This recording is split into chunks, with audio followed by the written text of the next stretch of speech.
Hey, what's going on? Ryan here with Intersection Records, and today on Monday with Miles Davis, we're talking about his 1967 classic, Nefertiti. So this was recorded in several sessions in June of 67 and released in March of 68. So his second great quintet featuring Wayne Shorter, Herbie Hancock, Ron Carter, Tony Williams, and Miles, had been together really about 2.5 years, almost 3 years, when this record was recorded. This marks the last fully acoustic album that Miles would ever do. There's 0 electric instruments on this. This is a true gateway into fusion. In fact, for me, this is one of my favorite albums. This is produced by Tio Macero. You know, this is the 4th record of the second great quintet. What does Nefertiti mean? A beautiful woman has come is what it means in Egyptian. And, you know, you can see Miles here with his scarf on by 1968. So this is March of 68, again, recorded the previous June. And this is just grade A material. We're going to go through it track by track. I can't stress how much I enjoy this record because, yes, we're still in the world of post-bop, but you can hear inklings of just strangeness, and that's kind of where we start off. This album is also noted by not having any Miles Davis compositions. So the first song is Nefertiti, which is the title track. You know, it's innovative. You know, Herbie's, it starts off with kind of a creepy, haunting, strange, trancy riff, if you will, by Miles and Wayne, with some answering notes by Herbie.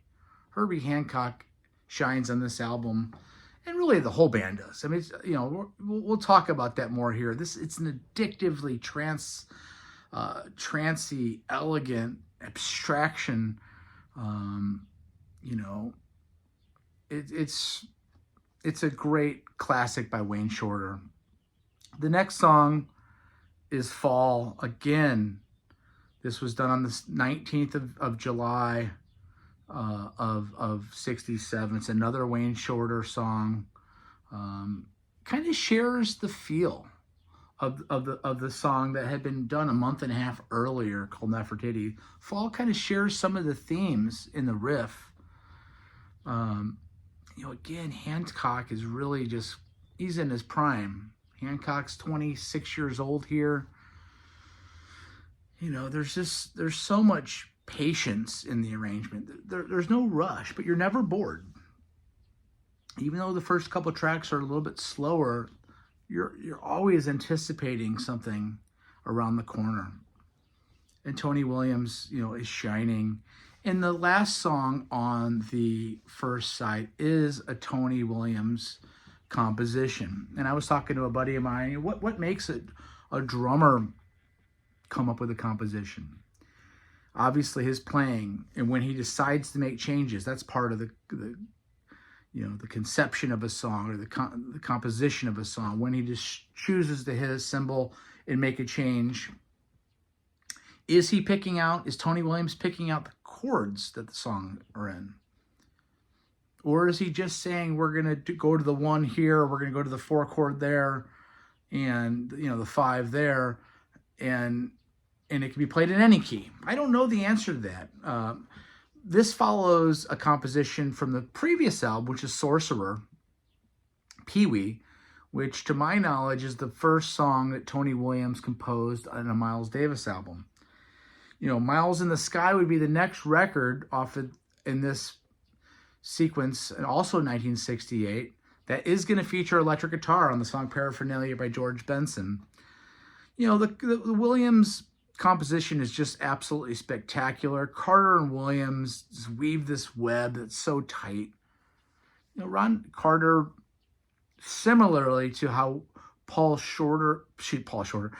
Chambers held Miles's quintets together, you know, sometimes the bass players don't get the credit that they deserve for being just the true geniuses they are. Ron Carter, God love him, who's still alive, along with Herbie Hancock from this quintet. They're just brilliant at what they do. This is a post-bop masterpiece, and it's a highlight for me of the album. The song's called Hand Jive. Hand Jive was recorded on June 22nd of 67. It's almost a 9-minute song. And again, there's twists and turns around every corner.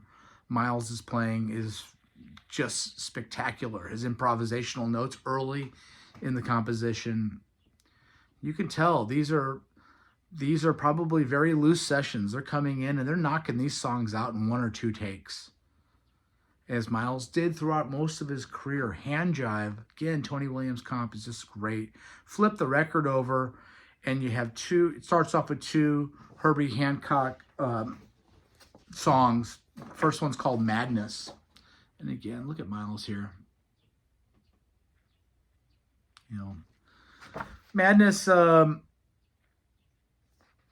is just, there's so much clarity in the Teo Mercero production and engineering, and the way that everything sounds so wonderful. You can hear the crispness of that ride cymbal with Carter plucking notes underneath it.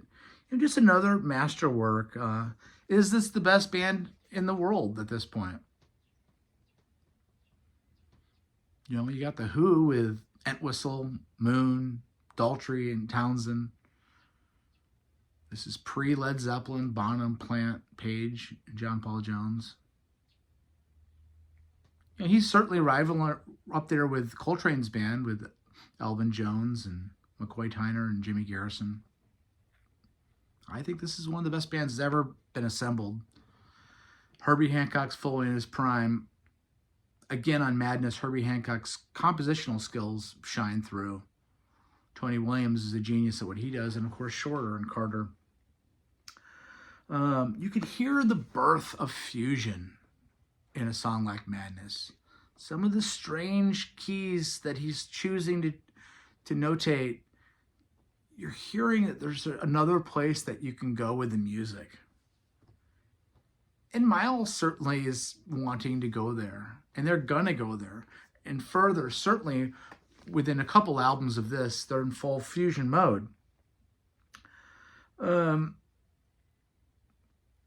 You just hear the birthing of it. At the 5-minute mark, Herbie takes a really nice solo. The next song is also a Hancock song. It's only a 3-minute song, the song Riot, and there's so much going on. Is this my favorite second quintet album by Miles? Certainly up there. We haven't gotten to Miles Smiles yet, which I know I love. This is better than ESP that we did last week. For me, it is. There's just more going on. It's more experimental. You can hear the mental telepathy of these musicians. You know, there's no hesitation. They're playing together, but somebody will fall out and somebody might take a lead on a solo, or they'll all play together. There's just so much going on. Short but sweet. Each player knows his time and space in these songs. You know, again, I'd love to be a fly on the wall in the studio. And yes, there's multiple dates. We got June 7th of 67. We got June 22nd. We have June 23rd, July 19th. You know, it sounds like there's 4 dates. You wonder how much work they got done, or if they were just going in and banging out some songs and creating an album. Obviously, they're playing live. They're playing in Europe. They're playing all over the world. Riot's one of my favorite songs. The last song is Pinocchio, which Wayne Shorter would ultimately do on the Weather Report 1978 album, Mr. Gong. You know, again, it's just a perfect example of band interplay. It really is. Williams and the drum fills and Shorter's solo is just impeccable. You know, this is a 5-minute classic, Pinocchio, that Shorter would use throughout his career, and certainly within the Weather Report era, with Zawinul and Jaco.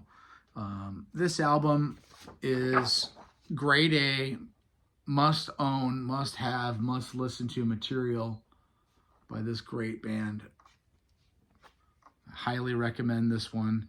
We're going to pick out next week's record from our basket here, and we are going to go with who? Let's see if you can guess what it is. Released in 58, recorded in April 2nd and 3rd of 58, and that would be one of the great albums in the history of jazz. Up to this point, in my opinion, the best Miles Davis album, and that will be Milestones from 1958 next week on Monday with Miles. Thanks for watching. Hit a like, share these videos, hit subscribe if you don't mind. Peace out. We'll catch you later. See ya.